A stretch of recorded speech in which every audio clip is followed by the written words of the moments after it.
Chapter 51. On Lee Cherie's birthday, Julietta baked a chocolate cake and sank 20 candles into the frosting. Although they were too peeved with their daughter to promote a celebration, Max and Tilly appeared at the big oak table in the dining room, where the cake was lit up like an oil refinery, long enough to sing the traditional anthem. They lingered until, with a desperate expulsion, the princess puffed out the candles. "The whole world knows what her wish was," complained Tilly to her pooch. 21 candles on a cake, 21 camels in a package, 20 centuries under our belts, and where do we go from here? For her part, Lee Cherie went back downtown and called on Nina Jablonski. "You have chocolate on your face," said the attorney. "It's my birthday," said Lee Cherie. "Then let me buy you a drink." They went to a fern bar and ordered champagne cocktails. "To justice," said Jablonski. "To love," said Lee Cherie. "You've got it bad, sister." "No, I've got it good."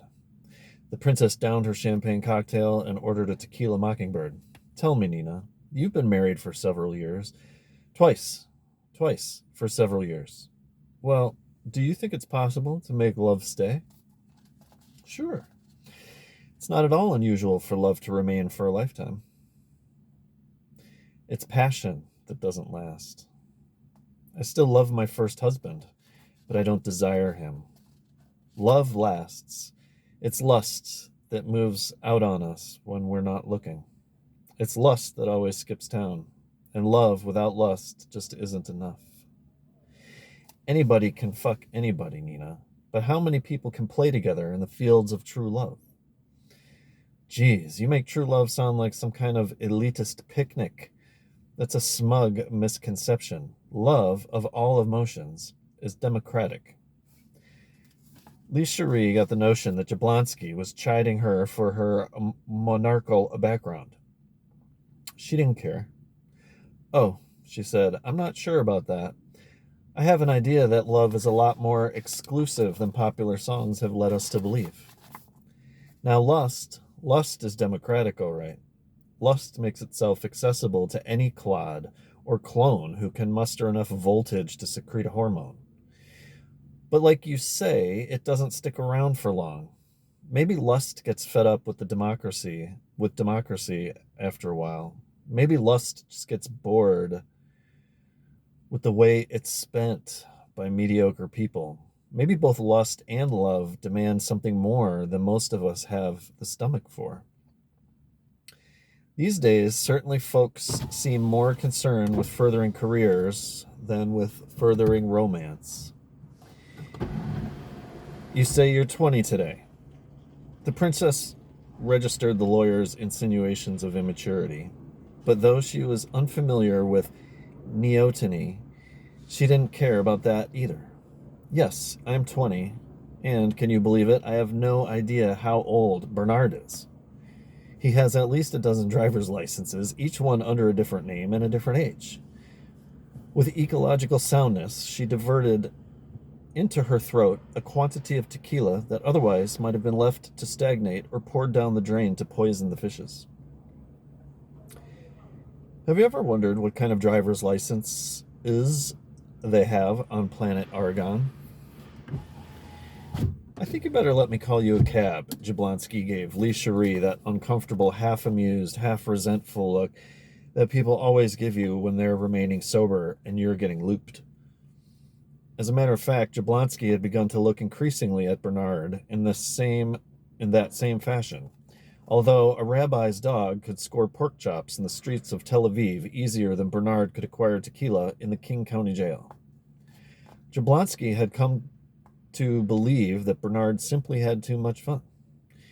It was one thing to be a bomber, quite another to enjoy it. "Fighting the system is serious business," the lawyer had reminded her client.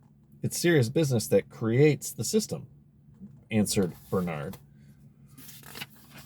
He seemed to regard his impending trial as a party that the government was throwing for his amusement, to look forward to it, the way a frustrated amateur actor awaits an annual skit at the Elks Club. Eventually, Jablonski decided that it would be best to serve her client, as well as radicalism in America, if a trial, due to changes in the social climate since Bernard's previous conviction, the judiciary had offered him a new trial, could be avoided. She asked Bernard if he would mind pleading guilty. He was delighted. If society is considered innocent, then any person who isn't guilty isn't leading a meaningful life, he said. Besides, an outlaw is guilty by definition. She took his admission of guilt into plea bargaining, where she traded it for a reduced sentence. It was all arranged at a meeting with the prosecutor in the judge's private chambers. "Nina," said Lee Cherie, her birthday blood swarming with the liquid locusts of libation, "you've got to get me to him before the trial, and we've got to get him out, even if I have to blast him out." "Hush!" Jablonski glanced around the bar. "Don't ever so much as mention blasting, not even in a joke." "Sister, listen, I've got some good news. Bernard isn't going to have to stand trial. He's being transferred to McNeil Island tomorrow morning to begin serving a 10-year sentence. That means he'll be eligible for parole in only 20 months. 20 candles on a cake, 20 camels in a pack, 20 months in the federal pen, 20 shots of tequila down a young girl's gullet, 20 centuries since our Lord's last pratfall. And after all that time, we still don't know where passion goes when it goes."